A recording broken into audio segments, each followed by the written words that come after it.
Pinaglilingkuran ang Pilipino. Ito ang News Authority ng Aliw Broadcasting Corporation. Inaabot ang bawat isa. Radyo, telebisyon at digital.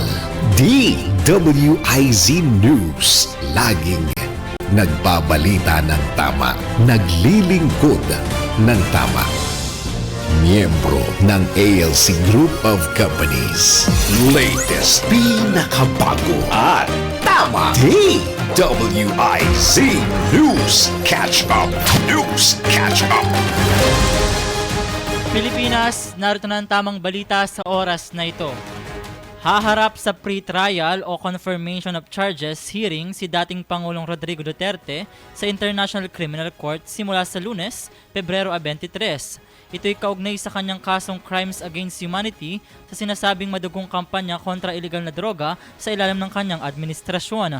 Ayon kay Attorney Jojo Cadlacanilaw, convener ng Duterte Panagutin Network, nakabatay sa ebidensyang ihaharap ng kampo ni Duterte ang magiging pasya ng ICC pre-trial chamber kung itutuloy sa trial proper ang kaso laban sa dating Pangulo. DWIZ News Catch Up. News Catch Up. At yan ang tamang balita sa oras na ito. Mag-follow at subscribe sa lahat ng DWIZ News, digital accounts, Facebook, Instagram, YouTube, TikTok, X, DWIZ News app at website. Ako po si Jordan Gutierrez, nagbabalita ng tama, naglilingkod ng tama. Oras-oras nagbabalita ng tama. Naglilingkod ng tama. DWIZ News Catch Up. News Catch Up.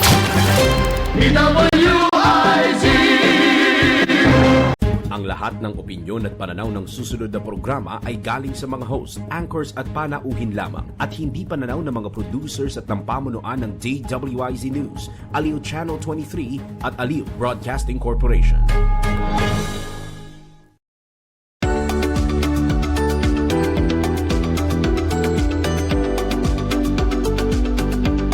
Magandang araw po sa inyong lahat. Welcome sa Kabuhayan at Negosyo, ang programang nagbibigay ng inspirasyon at kaalaman sa mundo ng pagninegosyo at tagumpay.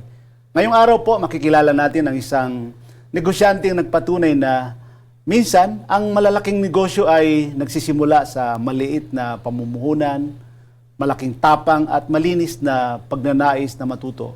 Mula sa simpleng pagpuprint ng mga t-shirt sa tahanan, umabot ito sa malawak na serbisyong nagtataguyod ng quality large format printing, signage, at iba pang business-to-business solution.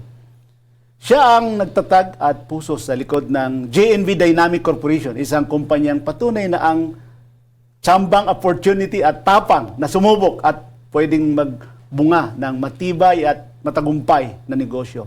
Isang huwarang negosyante, nagsimula sa maliit pero may malaking paniniwala sa sarili. Walang iba kundi si Mr. Janry Gumahad, founder ng JNV Dynamic Corporation. Welcome po sa Kabuhayan at Negosyo, Janry. Yes po, Janry po, Yusek. Thank you po, Yusek. Good morning po. Good morning. At sa lahat po ng nanonood sa Kabuhayan at Negosyo po. Opo. Ako ay na-inspire nung unang meeting natin. Kasama natin si Yes po, Kasosyong Kasosyong Arvin. Arvin. Ano? At yung maikli na kwentuhan natin ay talagang sabi ko kay Kasosyong Arvin, kailangan ay mag-guest natin sa Kabuhayan at Negosyo kasi thank you napakaganda ang kwento mo sa tagumpay mo sa negosyo. Pero bago natin umpisahan, Kasosyong Janry, baka pwede mong ikwento ang early life mo. Kung sino ba o saan nag-umpisa si Janry? Ay, salamat po, Yusek. Actually, ako po ay galing ng Mindanao, from Opo. Jensan. Kababayan tayo. Yes po, Yusek.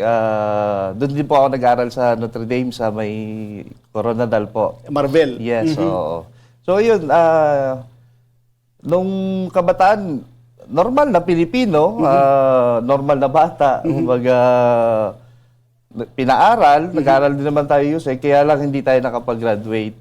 So hindi ka nakatapos ng college? Hindi po ako nakagraduate kasi nga meron tayong, kumbaga, may nagawang, pinalaki naman tayo ng magulang natin na maayos, kaya lang, siyempre, sa kabataan, na nagkaroon tayo ng konting sablay. So, hindi mo tinapos yung college yes mo. po, kaya tayo nakarating dito sa Maynila. Opo. So, from Jansan ay dito ka na talaga ngayon sa Manila. Yes no? po, yes. Sino ba yung pinakamalaking nag-influence sa'yo, Janry, na nung bata kayo na balang araw ako ay magiging successful entrepreneur, magiging negosyante ako? Actually, Yusek, doon sa pag-influence, nung bata, wala naman akong pangarap talaga na maging negosyante.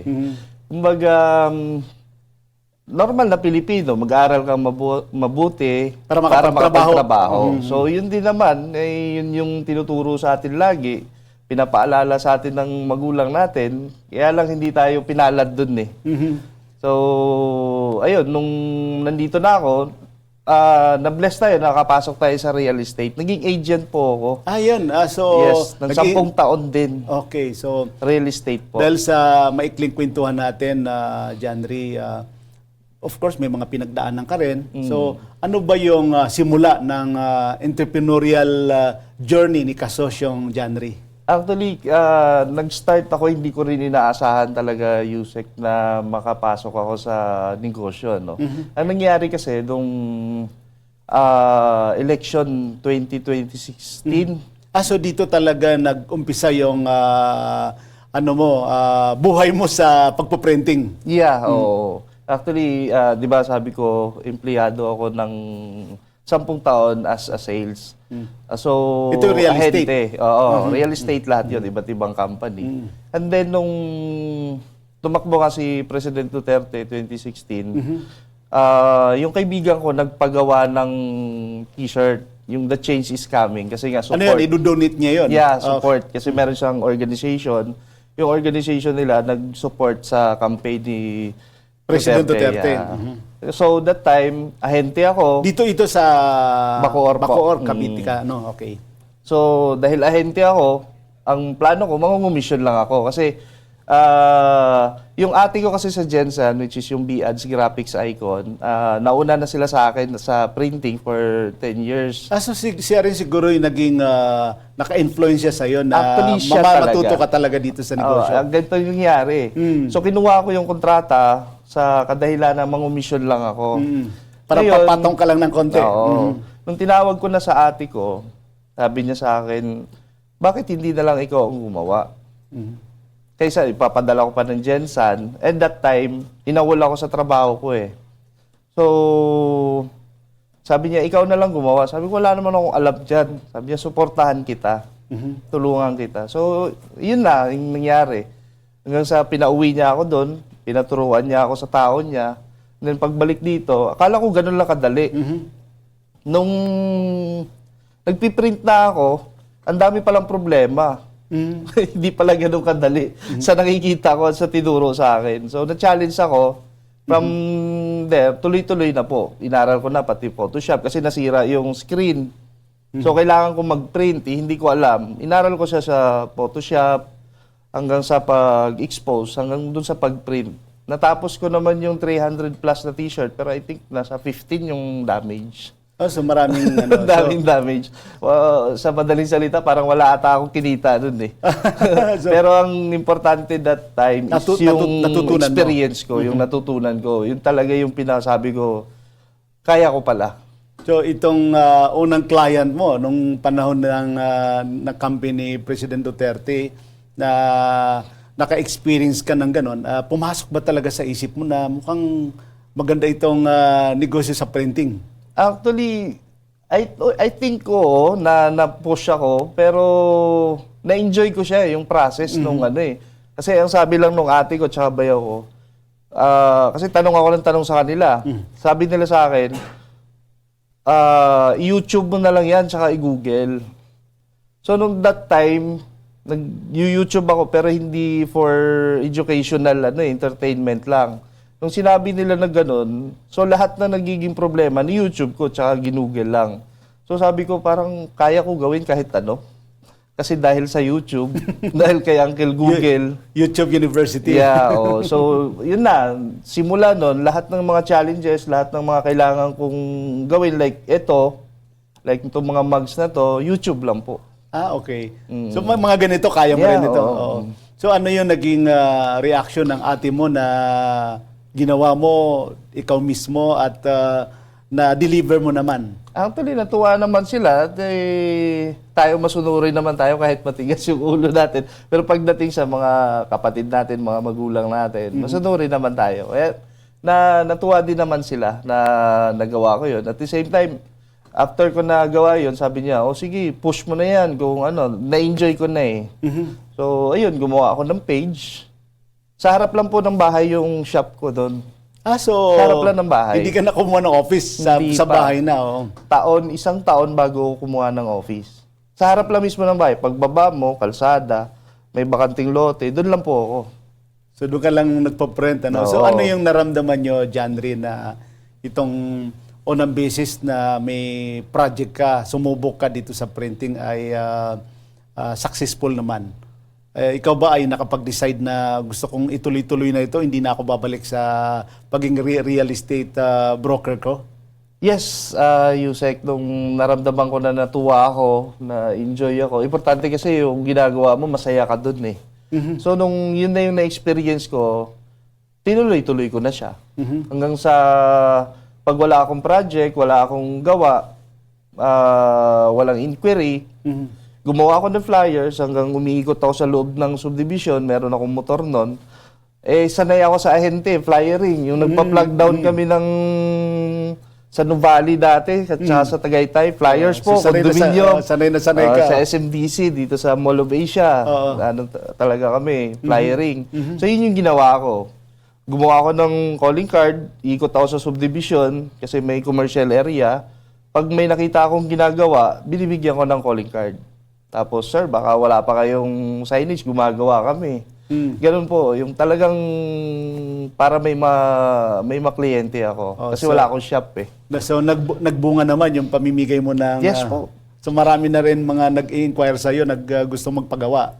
Dumami yung nagpagawa, at the same time, marami akong parang naging ahente na rin kasi yung mga contractor na gumagawa doon, binibigyan ko ng komisyon. Para...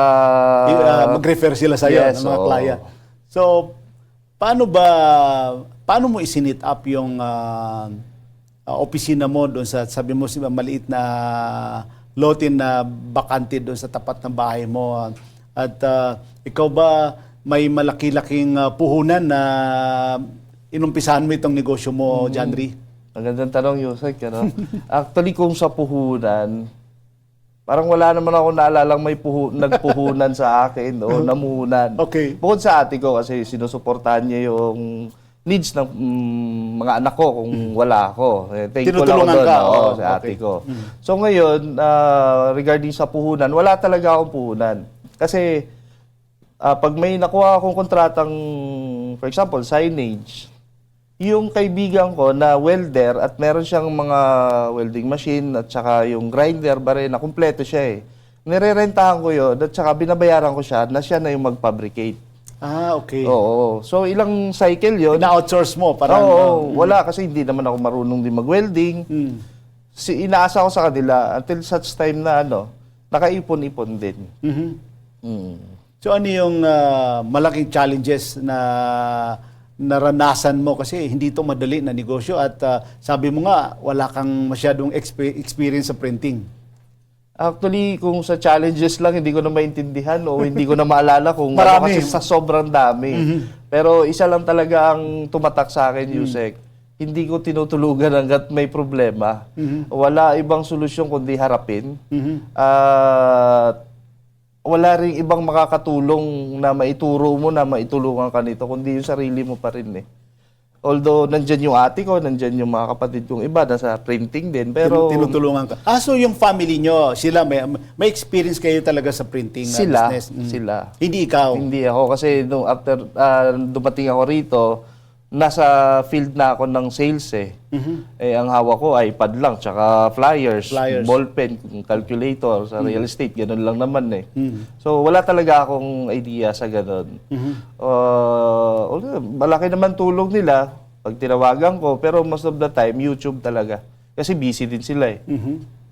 Ano yung mga duda mo sa sarili mo or mga naiisip mo na natatakot ka, paano mo ito nalampasan na hindi ka nagdududa at hindi ka natatakot ituloy-tuloy itong business na ginawa mo, John Ray?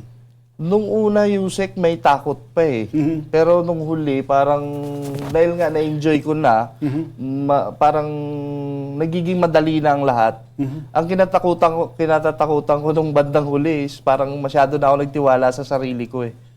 Na parang hindi, kumbaga, kaya ko lahat yan, kaya ko lahat. Parang naging mayabang na rin. Na, ano yun, lahat na ng trabaho kinuha ko, pero siyempre, hindi naman natin hawak yung lalo na yung mga empleyado natin minsan. Yun nga, hindi naman ako pinanganak na negosyante o leader talaga. So minsan iniiwanan ako lahat ng tao ko. No choice ako kundi tapusin. So naranasan mo 'yon. Yes, oo. At alam mo, John Ray, sa printing may mga kilala rin ako, mga kaibigan na pinasok nila yung printing pero kalaunan hindi rin naging success. Oo. Kayo, paano nyo nalaman na ito palang negosyo na to may potential at yayaman ako rito sa printing business na to? Actually, kung yaman lang ang basihan, para sa akin parang hindi ka tatagal sa negosyo. printing eh. Ang isa sa mga dahilan bakit ako tumagal talaga, Yusek, yung pangarap talaga. Yung pangarap mo sa negosyo, pangarap mo kung hanggang saan yung... Kasi ako naniniwala talaga ako ng entrepreneurship ang isa sa pag-asa ng natin eh, na mabago, di ba? So, ayun, talagang lang. Kasi kung ang pagyaman, parang hindi, may hangganan eh. Kasi lahat ng tao, may 1 milyon, mayaman na yun eh. So, yung pangarap talaga ang isa sa mga dahilan. Napaka-importante sa negosyo, John Ray, na may malalaking client ka, captured key clients. Ikaw ba sino yung mga masasabi mo na mga key clients mo na malalaki yung yung sustainable sa business mo na talagang tuloy-tuloy? Actually, pagdating kasi sa amin, Yusek, nag-focus kasi kami sa corporate na client. B2B. So, tinanggal namin yung retail. Nag-focus kami sa B2B talaga that time. Yung Bilyar, company. Group, Vista Malls. Basta halos lahat ng Bilyar company po. Ano yung mga pinapagawa nila sa'yo na mga project? Mostly mga billboards, board apps, ano pa ba? Halos lahat ng mga mall IDs ginagawa din po namin. Yung, Printing needs po, nila, no? Yung mga building IDs, pati yung mga bus nila. Basta halos lahat. Christmas tree po, mga centerpiece.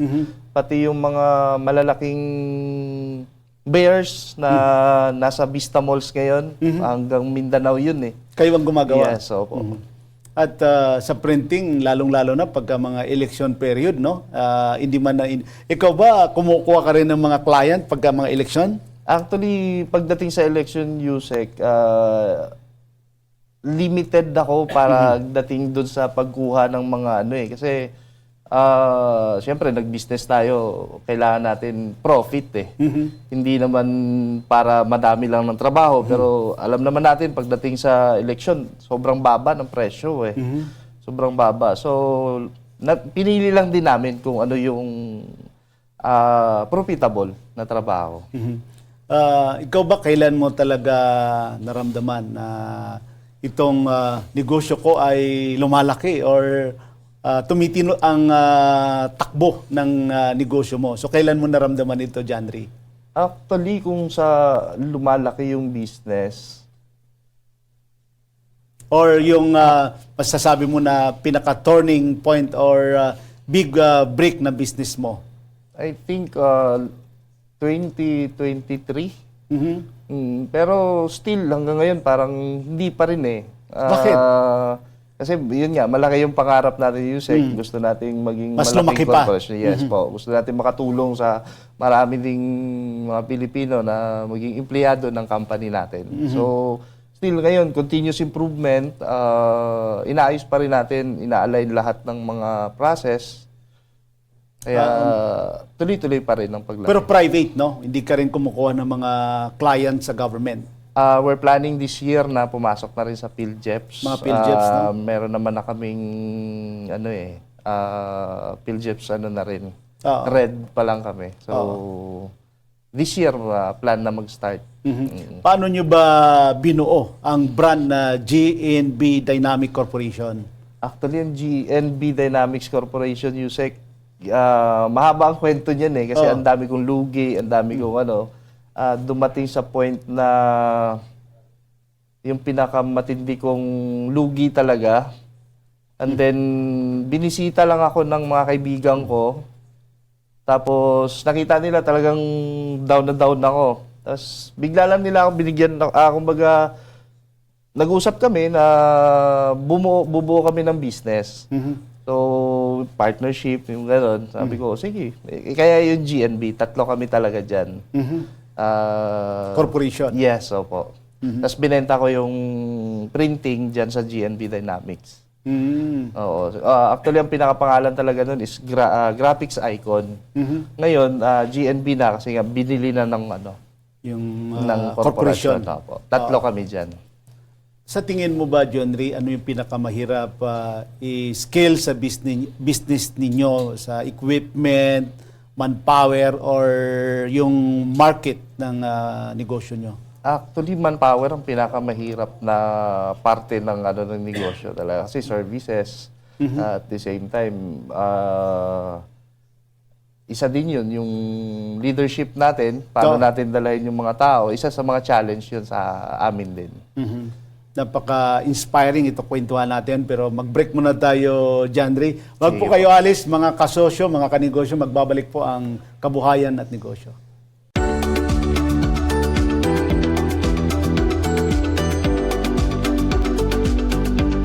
Walang yumayaman sa pagiging empleyado lang. Dapat lahat tayo nagninegosyo. Timing! Narito ang isang programang magbibigay ng tamang gabay sa pagninegosyo. Pakinggan at panoorin ang mga ekspertong magiging guest dito. Isang show para sa negosyo. DWIZ Negosyo! Kasama sina Lito Gagni at Jerry Orbina. Pakinggan ng live sa DWIZ. Panoorin ng live sa Aliw 23. At i-follow sa lahat ng digital channels ng DWIZ, Facebook, YouTube, at DWIZ News App. Huwag munang magplano, huwag munang sasabak, huwag munang papasok sa negosyo nang hindi napapanood ang show na Negosyo. Nakasanayan na natin ang pag-inom ng tsaa o mainit na gatas sa gabi para makaramdam ng ginhawa sa katawan at makatulog. Pero bukod sa mainit na inumin, posible nga bang makatulong ang pagkain ng kiwi tuwing gabi para masiguro ang pagkakaroon ng maayos na tulog? Tara, let's prove it. Bago maniwala sa mga claim-claim na yan, patunayan na yan sa Let's Prove It! Ayon sa verywellhealth.com, binubuo ang kiwi ng sandamakmak na vitamins at minerals na hindi natin alam ay makakatulong pala sa ating pagtulog. Isa na dyan ang antioxidants, partikular ang vitamin C at E na may kakayahang maibsan ang nararamdamang stress ng isang tao. Pangalawa, alam nyo ba na mayaman ang kiwi sa serotonin? Isa naman itong uri ng chemical na nagko-contribute sa pagkakaroon ng mahaba at epektibong tulog. Ayon po sa pag-aaral, maaaring kumain ng 2 kiwi sa gabi, 1 oras bago matulog para mabigyan ng oras ang ating katawan na i-absorb ang dala nitong nutrients na maaaring i-boost ang level ng ating serotonin. Pero tandaan, humanap din ng ibang alternatives kung meron kang allergy sa kiwi at kung binabantayan mo ang sugar intake mo. Mga lugar na pinuntahan ng ibang tao, mga produkto, serbisyo na rekomendado. Alamin sa Highly Recommended. Handa ka na bang tumakas sa ingay at gulo ng syudad? Yung tipong mapapawaw ka sa napaka-breathtaking na view. Halika na at subukang pumunta sa El Nido. Magsimula sa iconic na Big Lagoon sa Minilok Island. Malinaw na blue-green na tubig na papalibutan ng matatarik na limestone cliffs na swak sa kayaking at instant photo op. Sunod naman ang Nakpan Beach na isang 4-kilometer stretch ng puting buhangin at malinis na dagat na perfect para sa paglalakad habang ka-holding hands ang iyong special someone, magpahinga o mag-sunset stroll man lang. Mag-island hopping ka rin sa Snake Island dahil sa natatanging snake-shaped sandbar, makakalakad ka na mula mainland patungo sa isla tuwing low tide habang nililibot ang turquoise waters. At para naman sa adventurous na view, suungin ang Taraw Cliff, isang matarik na buntod sa Barangay Buena Suerte na nagtatanghal ng jaw-dropping panorama ng Bakwit Bay. Kaya ano pang hinihintay mo? Ihanda na ang swimsuit, waterproof camera at sense of wonder sapagkat ang El Nido ay hindi lang destinasyon, kundi isang likas na obra na dapat mong ma-experience. At yan ang ating highly recommended.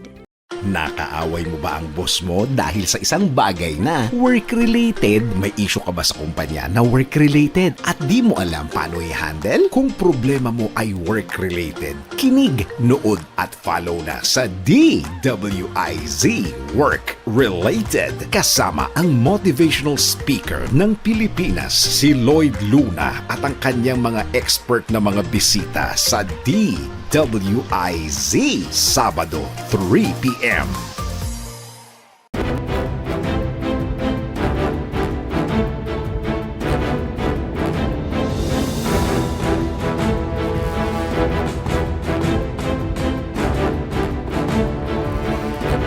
Nang tama. Latest, pinakabago at tama. DWIZ News Catch Up. News Catch Up. Pilipinas, narito ng tamang balita sa oras na ito. Umabot na sa ika-48 araw ang pag-aalboroto ng Bulkang Mayon sa Albay.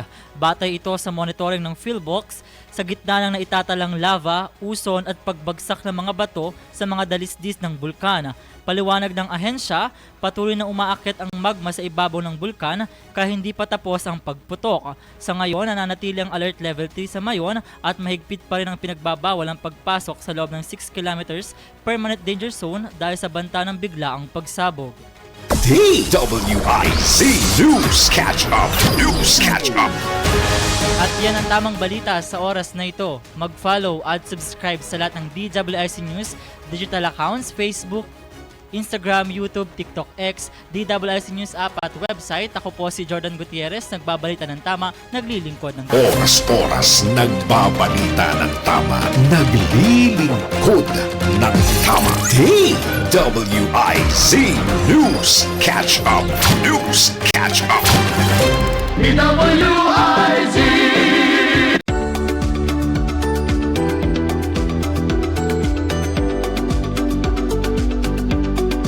Mga kasosyo, mga kanegosyo, nandito pa rin po kami sa Kabuhayan at Negosyo kasama si Janry. Ano ang mga produkto at serbisyo na unang inoffer ninyo at paano ito nag-evolve over time, Janry? Nung una talaga, di ba, nag-start kami sa t-shirt printing, digital Yusek, mga calling cards, flyers, basta about printing. So, nag-start ako, ang printer ko lang talaga is yung desktop printer na L120 na napakabagal niya. Mabagal, oo. Yes. Tapos, wala akong machine, Yusek, wala lahat. Pinapa-outsource ko lang muna. Like, pag may billboards kami, pinapa-print ko sa iba. Tapos, hanggang sa nakabuild kami ng nakaano kami ng pang-down doon sa machine. Nakabili ka na rin ng machine mo. Opo. Meron na tayong mga large format ngayon na anytime. Kahit kasi yung client natin, malls, mostly mga namin. So, kailangan rush talaga sila. Nagmamadali lagi. PO ngayon, kailangan mamaya install na yan. Parang gano'n. So, bumili na talaga kami ng sariling machine kasi pag in-outsource mo lang ng in-outsource, hindi mo hawak yung lead time. So ngayon, hindi ka na nakafocus sa retail. Ano yung nag-push sa inyo na mag-focus kayo sa mga business-to-business market? Okay. Actually, Yusek, bago ako nag-decide dyan, nagkaroon ako ng physical shop. Yun, tatanggap kami ng walk-in. Meron akong 6 na layout artist.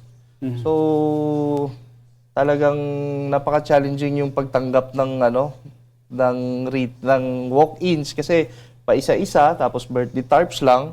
Tapos yung process nung artist mo para i-layout yung 3x5 lang na tarps, it takes isang araw, 2 araw, ang dami pang revision, tapos magkano lang yung charge mo.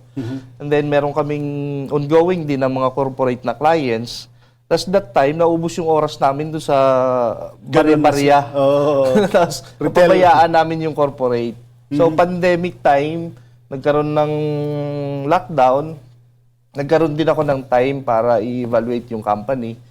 And then, during pandemic, nag-decide ako na bitawan yung shop kasi nga, lalo kang sinisingil din kami that time kahit sarado. So, nag-decide ako na isara and then nag-focus kami ngayon sa corporate. So, doon na nag-start talaga na doon na kami bumuelo nung nag-focus na kami sa corporate. Ano ba sa tingin mo yung pinakamalaking project na nahawakan ninyo sa large format printing at signages? Pinakamalaki actually during Christmas season Kasi lahat ng mga malls like mga Christmas tree na malalaki, yung mga centerpiece nila, sabay-sabay namin pinagagawa yun, pati yung mga kiosk. Nag-rent ako, wala naman akong malaking production. Pero pagka meron kaming mga ganong kalaking mga project, nagre-rent ako ng basketball court. Tapos nag-ano lang ako ng mga welder na marami ng on-call. Tapos ginagawa ko lang ng process. Tapos ayun, nami-meet naman namin yung lead time. So ano ba sa tingin mo yung competitive edge ng JNB Corporation kumpara sa ibang players dito sa printing business? Actually sa competitive USEC dahil siguro na-experience ko na rin kung ano yung mga malalaking challenges talaga at the same time nakatutok talaga din ako sa company. Kanina sabi mo yung mga sa family nyo medyo alam nila itong ganitong takbo ng negosyo. Pero ikaw ba, Janry, ano ang negosyo para sa inyo? Trabaho ba ito? Ito ba ay vocation o ito ay mission sa buhay? Para sa akin, sa USEC, parang mission Parang ito yung calling talaga natin. Para ito yung reason bakit tayo gumigising sa araw-araw Ano yung mga guiding principle o values na nagpapatakbo sa kumpanya nyo, Janry? At ano ba yung leadership style ni Janry?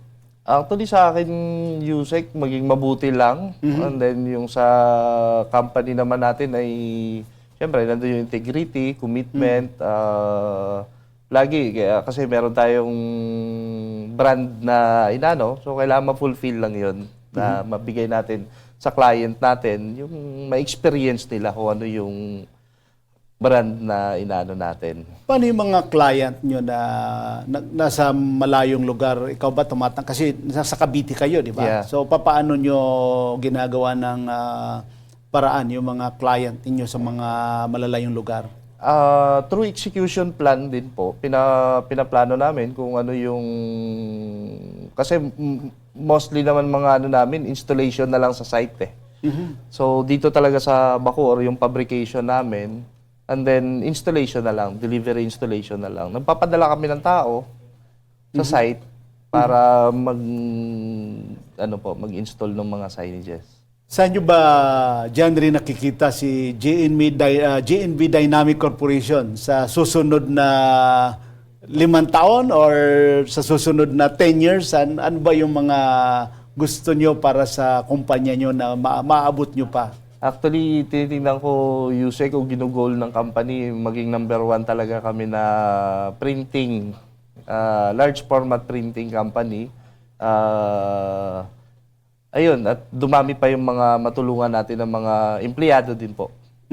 Ano ba yung mga challenges ngayon sa printing business na masasabi mo na nakatulong ba itong online ngayon Janry sa printing business? online like yung mga AI po. Yes, yung mga oo, ganun. AI, oo. Yes, Yusek, malaking tulong sa amin yun, lalo na sa mga process natin, pag-automate, at the same time yung mga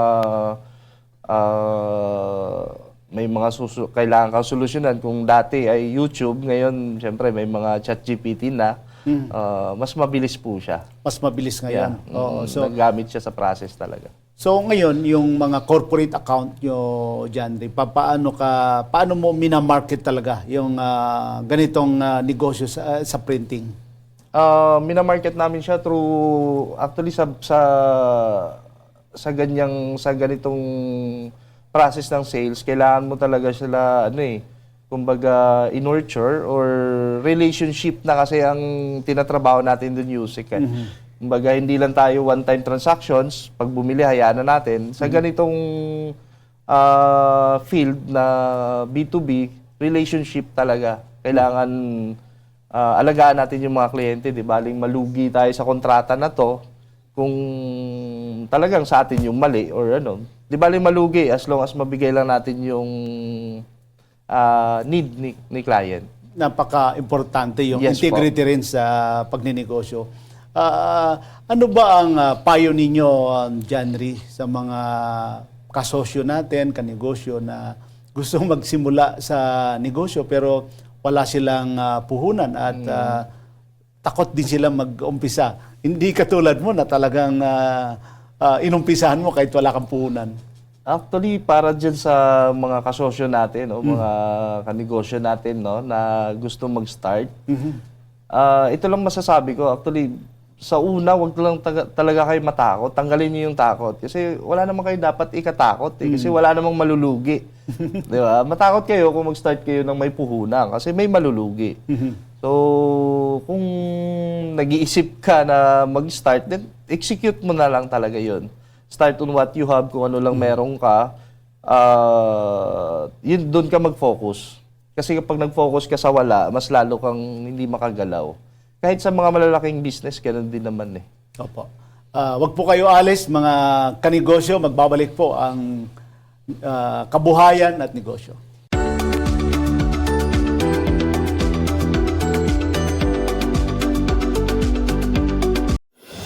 Mga lugar na pinuntahan ng ibang tao, mga produkto, serbisyo na rekomendado. Alamin sa Highly Recommended. Tikman! Ang Tagaytay ay hindi lang tungkol sa malamig na klima at magagandang tanawin. Punong-puno rin ito ng mga pagkain na siguradong pampainit at pampagana. Unahin na natin ang bulalo, ang ultimate comfort food ng Tagaytay. Malambot na baka, malinamnam na sabaw at bone marrow na sobrang rich sa lasa. Perfect sa malamig na panahon. Siyempre, hindi rin mawawala ang tawilis. Ang crispy, deep-fried freshwater fish na swak sa suka at kanin. Para naman sa merienda, subukan ang espasol, chewy rice cake na coated sa pulbos ng pinatuyong niyog at ang buko tart, isang sweet at creamy pastry na gawa sa fresh buko. Pampalamig naman, subukan ang Tagaytay Chocolate de Baterol, isang traditional hot chocolate na gawa sa pure cacao na sobrang tamis at mapapawaw ka sa sarap. Kaya kung food trip ang hanap mo, siguradong busog at satisfied ka sa Tagaytay dahil sa mga putaheng highly recommended. Huwag papayag na wala kang alam sa balita. Maiiwan ka niyan. Huwag kang papayag na hindi mo alam ang latest. Ma-out of place ka niyan. Programang hatid ang tamang balita at tamang impormasyon. Hindi lang sa Maynila, Kundi sa buong bayan. Ronda Pilipinas. Pinakabago at pinaka-updated na mga pangyayari ihahatid live. Ronda Pilipinas. kasama ang gigising sa Inaantok mong dugo, si Dennis Antenor Jr.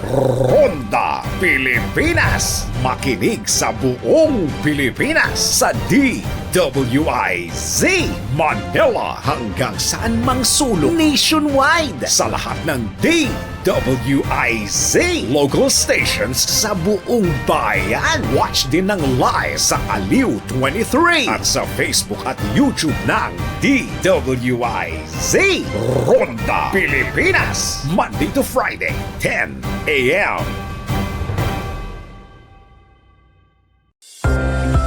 Kayang-kaya mo ang kahit na ano kung ikaw mismo ang gagawa nito. Let's learn new things sa DIY Do It Yourself. Kung mamahalin man ang headset na ginagamit mo, wala rin itong saysay kung hindi naman tama ang settings nito. Kaya para maging crystal clear ang sound sa iyong pandinig, sundan mo lamang ang mga hakbang na iyong maririnig. Step 1. I-right-click mo ang audio icon na makikita sa bottom right corner ng iyong screen at pindutin mo ang sound settings. Step 2. Sa output tab, hanapin at iselect mo ang iyong headset. Step 3. Pindutin mo ang drop-down menu sa format tab at iset mo ang audio quality sa bitrate na 48,000 Hz. Gets mo ba? Sige nga, do it yourself. Mga balitang scoop exclusive! Mga balitang nangyayari pa at gusto mong malaman kung ano na ang latest scoop. Mga balitang hindi mo dapat bitawan at kailangan ng tutok. Mababalita ang lahat, hagip lahat sa DWIZ News Scoop! Naka-live sa Aliw 23 Free TV. Naka-live din sa DWIZ News. Naka-live din online. DWIZ Facebook, YouTube at DWIZ News website. Samahan ang buong puwersa ng DWIZ News and Research Team sa paggalugad sa buong bansa at buong mundo ng balita at impormasyon. DWIZ News Scoop! Maki-scoop 4 p.m. Monday to Friday kasama si Dennis Antenor Jr. DWIZ News Scoop! Bahagi pa rin ng inaabangan tuwing hapon sa DWIZ News Hapon Highlights. Nagbabalita ng tama, naglilingkod ng tama. Maraming naniniwala na ang pagkakrak ng mga daliri ay nagdudulot ng arthritis. Pero totoo nga ba ito? Tara, let's prove it! Bago maniwala sa mga claim na yan, patunayan na yan sa Let's Prove It! Ayon kay Dr. Kevin De Weber, isang sports medicine specialist, na ang matagalang pagpapalagutok ng mga daliri ay maaring magdulot ng pamamaga at microtrauma sa joints. Ayon naman sa Harvard Health Publishing, ang tunog na naririnig sa pagcrack ng daliri ay sanhi ng pagbuo ng pagputok ng gas bubbles sa synovial fluid na nagsisilbing lubricant ng maso. Dinagdag naman ni Dr. Robert Schmerling, isang rheumatologist, na ang madalas na paggawa nito ay maaring humantong sa panghihina ng grip strength at joint stability sa katagalan. Gayunpaman, bagamat hindi ito mapanganib sa aspetong medikal, maaring mas mainam na iwasan ito upang mapanatili ang lakas at kalusugan ng iyong mga daliri sa paglipas ng panahon. Mga lugar na pinuntahan ng ibang tao, mga produkto, serbisyo na rekomendado. Alamin sa Highly Recommended. Tikman ang mga natatanging putahe ng Bacolod na tsak na mapapabalik ka sa sobrang sarap. Una na dyan ang chicken inasal, ang tanyag na inihaw na manok ng Bacolod. Binabad sa espesyal na timpla ng kalamansi, suka, bawang at atsuete. Pagkatapos ay inihaw sa uling for more tasty and savorable experience. Sunod dyan ang piyaya, isang matamis na flatbread na puno ng muscovado sugar. Perfect bilang merienda o pangpasalubong. Ang kansi naman ay isang mainit na sabaw na kombinasyon ng bulalo at sinigang, gamit ang batuan bilang pampaasim at karaniwang may laman ng baka at bone marrow. Ang KBL naman o kadyos, baboy at langka, isang tradisyonal na ulam na may pigeon peas, baboy at langka na may natatanging asim mula sa batuan fruit. At ang huli ay ang Napoleones, isang masarap na pastry na may manipis na mga layer ng dough at matamis na custard filling, pinatungan ng sugar glaze para sa dagdag na tamis. Kaya't wag nang palampasin pa na matikman ang mga natatanging putahe ng Bacolod. Kaya't tara na at lasapin ang mga ito sa inyong susunod na food adventure. At yan ang ating Highly Recommended. Nagkalat ang mga peking balita, mga peking produkto, peking seller, mga panlulokong gusto lang kumita ng pera at minsan buhay ang kapalit sa hangarin ng DWIZ na ibigay ang tamang balita, tamang paglilingkod, hatid sa bayan ang bawal ang peke. DWIZ, fact or fake. Abangan sa DWIZ News Nationwide, DWIZ News FM, DWIZ News TV at Aliw Channel 23 Nationwide. Ikalat ang tama, bawal ang peke. DWIZ, fact or fake.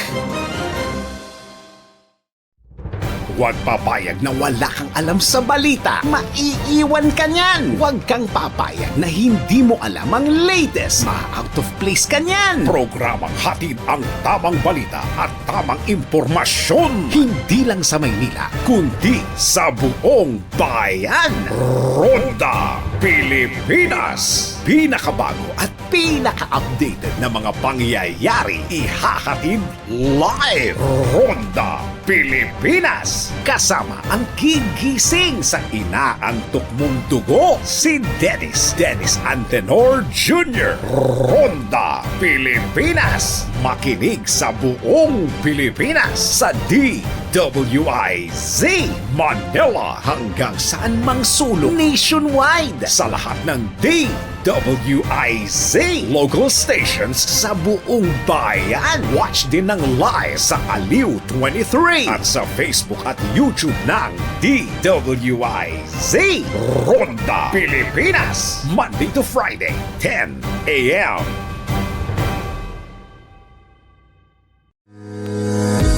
Bago maniwala sa mga claim na yan, patunayan na yan sa Let's Prove It!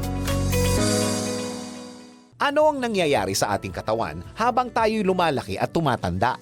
Halina tuklasin ang misteryo ng ating buto at kung bakit ang ating bilang na buto sa katawan ay nagbabago sa buong buhay natin. Ayon kay Dr. Maria Luisa Gando, isang orthopedist, ang mga buto ng tao ay hindi palaging parehas ang bilang mula sa kapanganakan hanggang sa pagtanda. Ang pagsasanib ng mga buto ay isang natural na proseso na nagpapalakas at nagpapatibay sa katawan. Bukod dito, sinabi ni Dr. Antonio Garcia, isang anatomist, may mga buto sa katawan ng tao na patuloy na nagsasanib sa pagtanda, tulad na lang ng ating spine.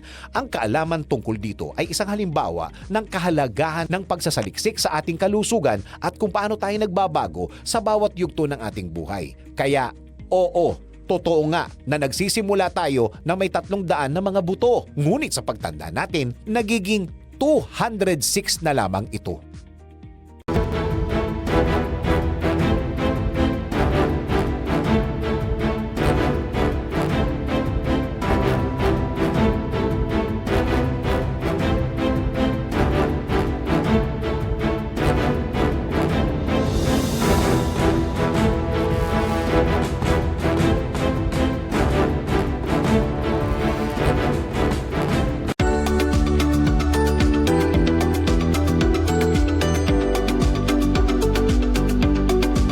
Nandito pa rin po kami sa Kabuhayan at Negosyo. Kasama ko si Janry. Sir Janry, para sa mga kabataan, ano ba ang isang skill o attitude na dapat nilang i-develop kung gusto nilang maging successful entrepreneur katulad mo? Okay, sa mga bata ngayon, Opo. Yusek, para sa akin siguro, kailangan nila disiplina at kailangan Malakas ang technology, malakas ang loob. At alam mo yun, siyempre napapansin ko kasi sa mga bata ngayon, masyadong mainipin. So, yun lang, maging matyaga. Matyaga. At saka marami namang kung skills. Marami namang pwedeng matutunan na skills anytime kasi digital naman tayo ngayon eh. Ano ba ang participation o role ng misis mo dito sa negosyo mo, Janry? Actually, nag-start kami, magkasama naman kami, Yusek eh. Partner kayo talaga? Yes po. Nung naghagod ako ng silk screen, siya yung taga-tupi. Hanggang sa dati nung nag-start ako, may trabaho pa siya eh. So sabi ko, nung medyo kumikita-kita na, sabi ko mag-resign siya. Tulungan niya Full-time, ako. oh. Oo, full-time. So na-scam siya doon. Kasi nga, after ilang buwan, nalugi. So challenges ang dami. Hanggang sa yung time ko rin mismo sa kanila, medyo na-sacrifice din. Pero thankful ako, nandiyan pa rin si Mrs. Siyempre, nandun yung support niya kahit marami kaming misunderstanding talaga. Oh, normal naman yan. Oo. So, Malaking bagay yung ano niya talaga sa company. kanina sabi mo, nag-start ka talaga sa printing noong 2016 na campaign ni President Duterte. Kung may babalik natin, kung babalik tayo sa 2016 na version ng sarili ni John Ray, sarili mo, ano ba yung advice na may ibibigay mo sa sarili mo? Gandang tanong, Yusek. Anong advice ang ano ko sa sarili ko nung nag-start ako? Oo. I think makinig sa asawa. So paano mo nababalanse yung oras nyo sa pamilya at negosyo? Siyempre, minsan yan yung nagiging malaking challenge sa paghahanap buhay, na nawawalaan ka ng time sa pamilya. Yes, So ikaw ba, paano mo nababalanse yung time nyo, John Ray? Actually, pagdating sa ganyan, Yusek, I think it takes 8 years bago ko na realize na kailangan ko pala talagang balansehin yun. Kasi naisip ko, kumbaga, nag-sacrifice ako ng time ko, minsan graduation ng mga anak ko, birthday nila, hindi ako pupunta kasi kailangan ako sa business. So, ang dami ko talaga na-sacrifice na time. Until such time, nung nag-KMCC na ako at din nag-content, nakita ko yung sarili ko doon na parang may kulang, parang ano. So, tinrabaho ko talaga siya na magkaroon ako ng time sa kanila. Before kasi hindi ko talaga kasi akala ko maintindihan nila na nabibigay ko naman yung mga needs nila once, minsan, kung meron. Pero yung time talagang sacrifice sa akin yun. Lalo na sa amin ni Mrs., wala na kaming time. Magkasama kami sa business, napapagalitan ko siya. Kumbaga, ang daming sablay. Until nakita ko yung sarili ko na kailangan pala talagang, yun nga, sabi ko, makinig din. Sa naging experience nyo sa pagdinegosyo, John Ray, sabi mo nga, hindi mo natapos yung pag-aaral mo. Ikaw ba ma-recommend mo rin sa mga anak mo na balang araw sila ay lumaki ay pumasok sila sa pagninegosyo, hindi sila mag-focus sa pagka nakagraduate ay gustong magtrabaho na lang. Ang gandang Yusek, Sa mga anak ko naman, hinahayaan namin sila kung ano yung choice nila. And then, we support kung ano yung pinipili nila.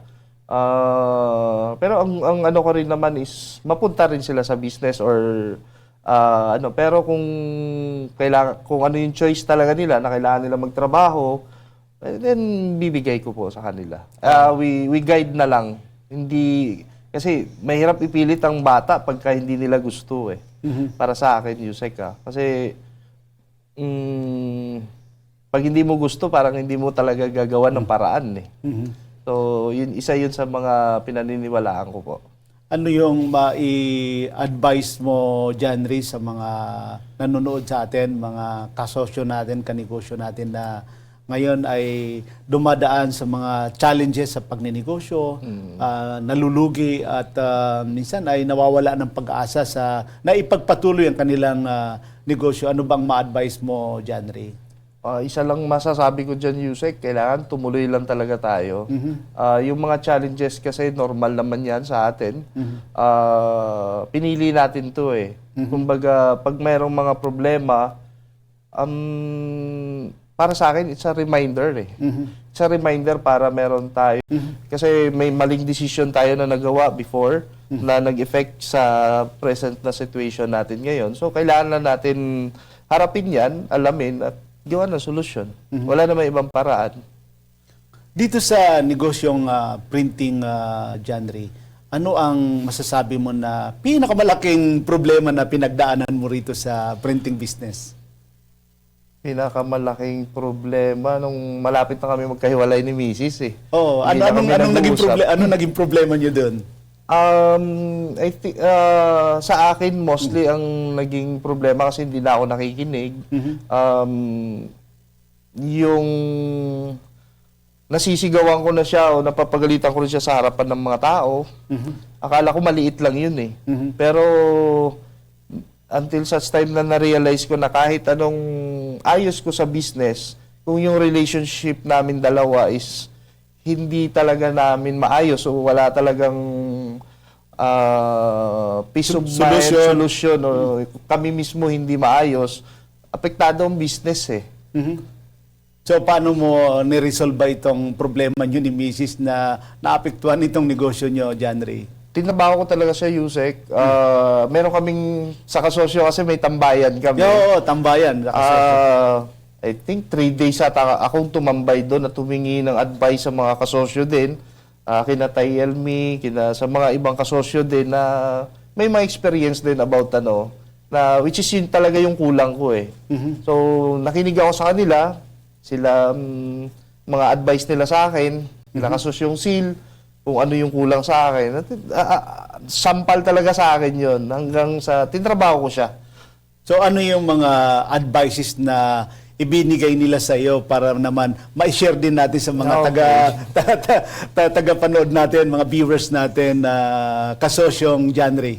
Actually, ano lang naman, Yusek eh. Makinig tayo.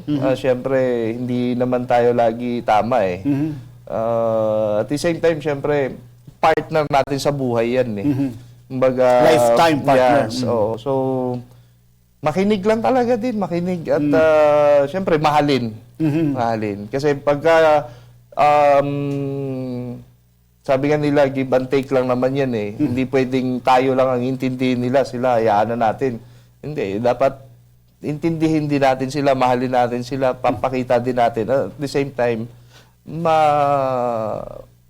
makukuha din natin yung mga gusto natin. Oo, alam kong isa doon sa nagbigay sa iyo ng magandang advice si Kasosyong Arvin. Magaling mag-advise si Kasosyong Arvin. At napakaganda itong napag-usapan natin, Kasosyong John Ray. Baka may parting words ka sa mga viewers natin, mga kasosyo natin, mga kanegosyo natin dito sa Kabuhayan at Negosyo. Your parting words. Yun lang mga kasosyo, mga kanegosyo. Ano lang tayo, wag lang tayo sumuko talaga. Maniwala tayo sa mga pangarap natin at the same time, harapin lang natin lahat ng mga challenges natin sa buhay. Pagdasal tayo, magdasal. Isa rin yan sa kailangan natin trabahuin, yung relationship natin with God. And then kasi tao lang tayo eh. Hindi naman natin, yun yung mali ko dati. Nagtiwala ako sa sarili ko. So, ngayon, hindi na. Kailangan balance natin ang lahat hanggat kaya. Maraming salamat sa iyo, Kasosyong John Ray, sa pagbabahagi ninyo ng kwento mula sa simpleng pagpuprint sa harap ng bahay mo hanggat sa pagtatayo at lumaki na yung JNB Dynamic Corporation na ngayon ay nagbibigay serbisyo sa mga negosyo at industry. Tunay na nakaka-inspire ang inyong dedikasyon, sipag at tapang na patunayan na ang oportunidad ay mabubuo kapag tayo ay handang sumubok. Sa antipong mga tagapanood, naway nagsilbing inspirasyon ang kwento ni Sir John Ray na kahit mababa ang pinagmulan, basta't may malasakit sa trabaho, determinasyon at bukas na isipan, kayang abutin ang mas malayong at mas malaking pangarap. Ako po si Gani Makatuman, nagpapaalam, nagpapasalamat. Patuloy po natin tangkilikin at suportahan ng mga lokal na negosyong Pilipino. Para po sa hindi nakapanood ng mga ating mga nakaraang episode, maaari nyo pong balikan ang YouTube channel Gani Makatuman at Facebook page Kabuhayan at Negosyo Gani Makatuman. Huwag po natin kalimutan mag-like, subscribe at i-follow na rin natin para sa mga bagong episodes at updates. We at Kabuhayan at Negosyo are one with the government in our commitment to help Filipino entrepreneurs improve their lives. Lagi po nating tatandaan, kahit anumang sakuna, kahit anumang problema, kayang-kaya natin ito.